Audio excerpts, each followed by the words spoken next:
Ooh. Uh-oh.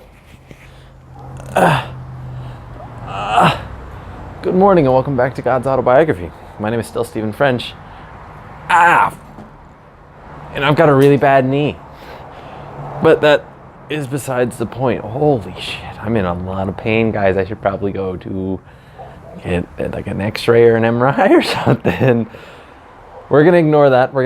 That's what I've been doing. I've been pretending that it's not going on, so we're gonna keep doing that. And I want to talk a little bit about a conversation I've been having with one of my students. This little guy, Mikey.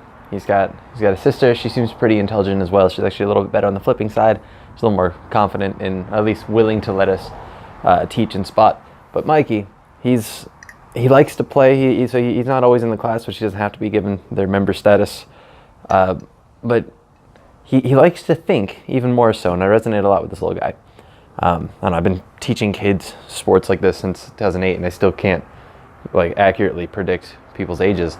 I'm guessing he's around 7 or 8. Like he's not very big. He shouldn't be really asking questions that he is, at least not being able to understand both sides of it as well as he does. But he was asking one of the other guys that I work with, this guy Brennan, or more assuming, he said, I don't know if he asked him or if he told him along the lines asking if he was an atheist. And I guess he didn't really know how to handle the conversation. My perspective is, I don't know, if a kid asks me a question, I'm going to answer it honestly, just because that's kind of the formula. If anyone asks me a question, I just answer it honestly. It's easier that way. So I don't think any topics are off limits for this guy. So he asked me, and he said out loud, is Brennan an atheist? I was like, I don't know, and I am. And he had more questions about that. He was saying to Brennan, he was like, so you don't believe in the Bible, the Quran, or the Book of Mormon? I was like, damn, dude, you're just throwing off the heavy hitters. You could have split the Bible up into 2 parts. We still got them Jews out there with the Old Testament, and then these Christians with the New Testament. So I don't know if he knows about that distinction, but I'm imagining he does.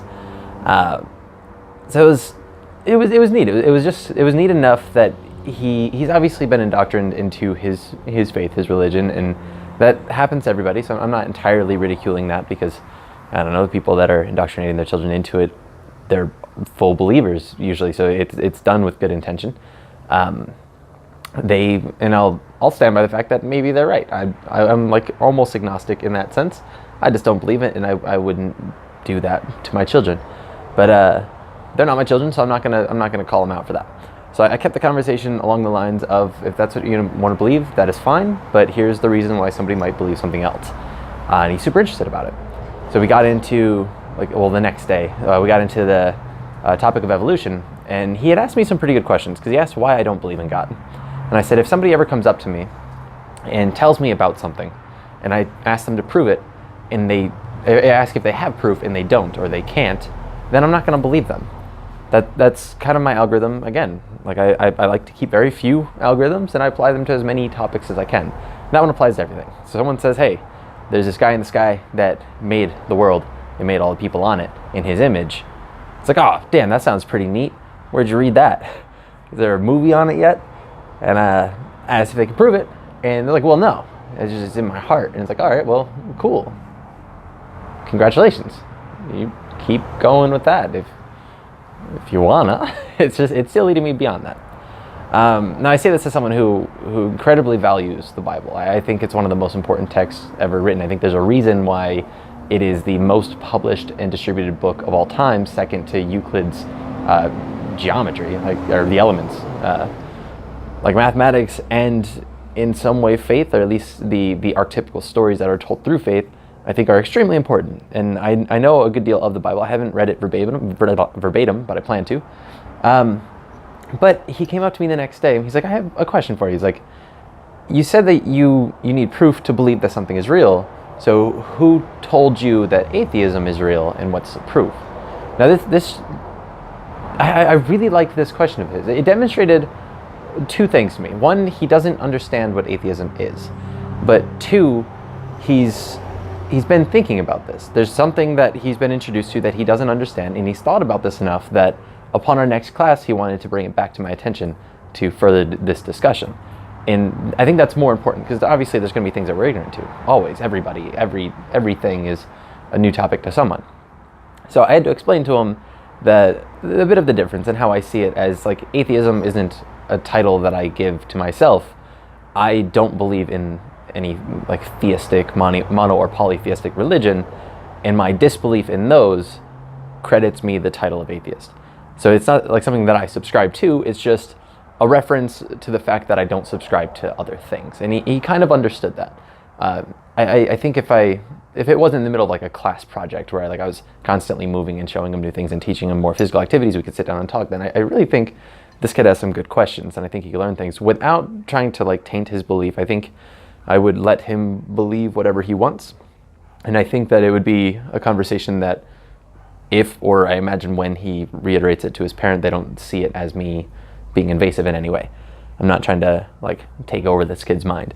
I want him to expand his mind on his own. I personally think that'll lead him away from faith, but that'll be his choice if that's what happens. But he also got into the topic of abortion. Now, again, this kid's like 7. Like, 1, why does he know about this? And 2, how does he know about it in like a rational, logical, discussion-based context?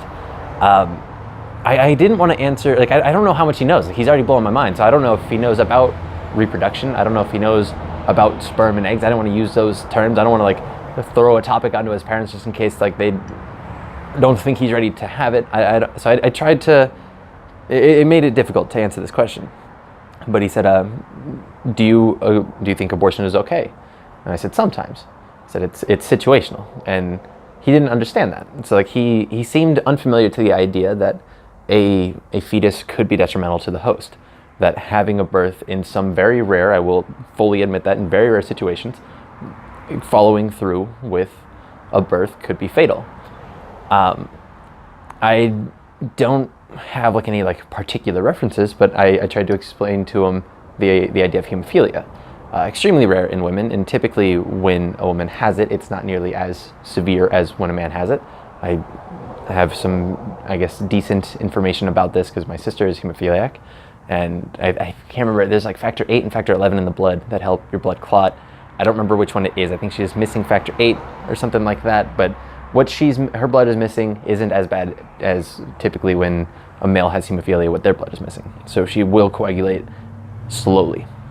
But I explained that that's just one potential risk. Like, you could have somebody who at birth or C-section, my sister's had 3 kids and they've all been successful, she's still alive, but there could be more severe cases than hers, and I don't think that the idea of abortion should be omitted completely off the table.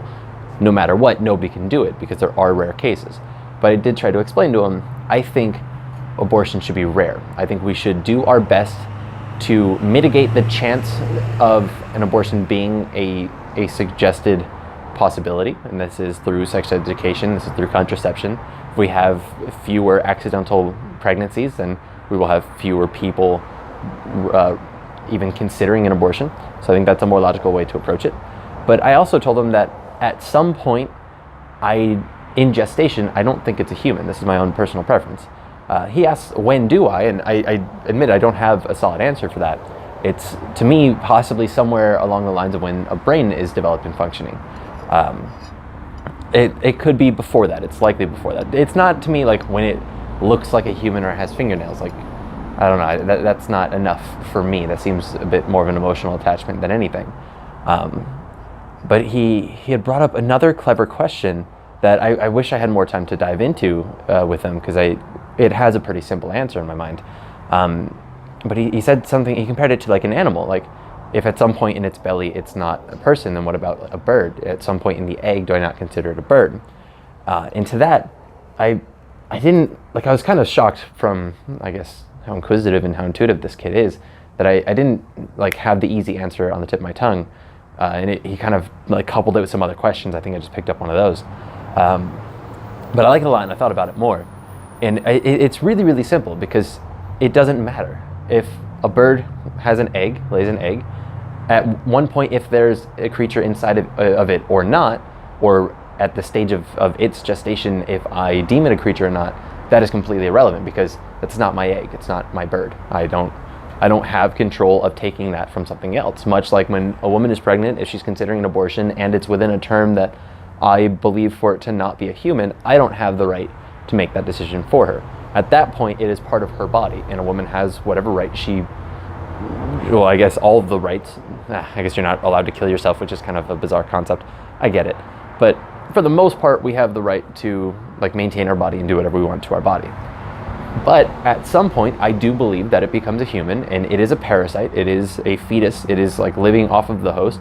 But I think it is no longer one with the host. It develops into its own thing, because eventually it's born and we all agree it's its own thing. I think that transition probably happens sometime in gestation. I'm not one of those like, oh, up till 9 months, you can kill it. Like, no, I think that's fucked. I don't think I should make the rules. I think there should be maybe a voted consensus, and obviously not everybody will be pleased with whatever the outcome is, but we kind of already have that. It's already legal, to my understanding, to abort in the 3rd trimester. Where I like to stand is at the point where it could survive outside of the host.